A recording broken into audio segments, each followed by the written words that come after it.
Ես ընդհանրապես չեմ նայում իրենց այդ հաղորդումը, բայց մի ակնթարթ չեմ հիշում ինչ առիթով էր նայեցի, հա, ներողություն, Սերժն էր խոսում 5 ժամ խոսեց, չհասկացանք էլ թե ինչի 7 ժամ ներողություն խոսեց, այդպես էլ մեկ նախադասությամբ եթե բնութագրենք, դա վերաբերվում էր, որ Հայաստանի անկախությունը չպետք է լինի, ժողովրդավարությունը չպետք է լինի, բայց ինքը եկել նստել է, ազատորեն, չգիտես ինչերից է խոսում, եւ այդ երկու անձինք այսպես շատ լպիշ ձևով են էլի իրենց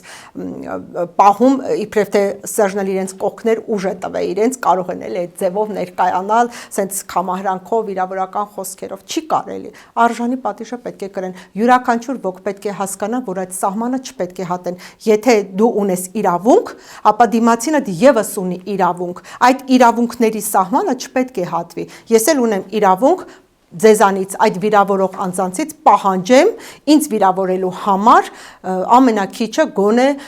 հրապարակայնորեն ներողություն գոնե խնդրեն, էլ չեմ խոսում, որ նաև խուլիգանության դեպքում պետք է կրեն իրենց պատիժը